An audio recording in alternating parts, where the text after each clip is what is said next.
Johnson & Johnson, a $636 billion healthcare company, priced at $260.35 a share with a 23.6 PE.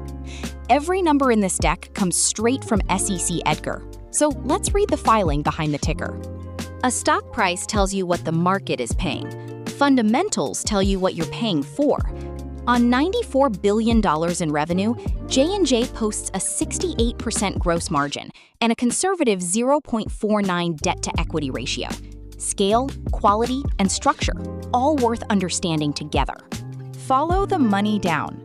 $94.2 billion in revenue becomes roughly $63.9 billion in gross profit at a 67.9% margin.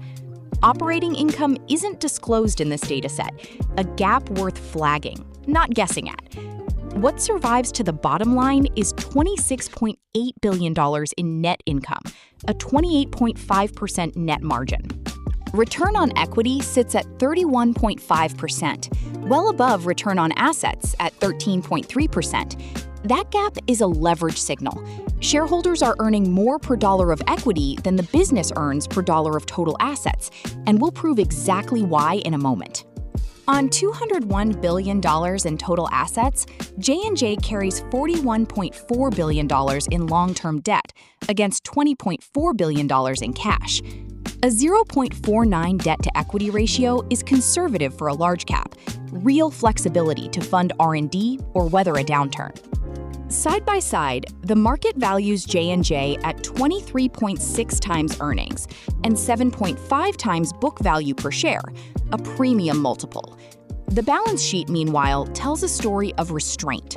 Low leverage, solid cash, a $26.8 billion profit engine underneath it all.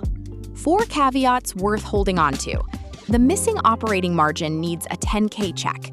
A 23.6 PE prices in continued execution. That strong ROE is partly a leverage effect, and every figure here is one snapshot in time, not a trend. Let's prove the leverage claim. ROE equals net margin times asset turnover times the equity multiplier. Net margin times turnover reproduces ROA almost exactly, 13.34% against a reported 13.33%. Dividing ROE by ROA gives an equity multiplier of about 2.37 times. The leverage effect, now quantified. Here's the real lesson. That same 2.37 times multiplier shows up again if you work backward from market cap, share price, and book value per share. 2 independent paths, 1 answer. That agreement is what makes a dataset trustworthy. 5 habits to carry forward. Walk the full profitability waterfall. Treat any NAs as a prompt, not a zero.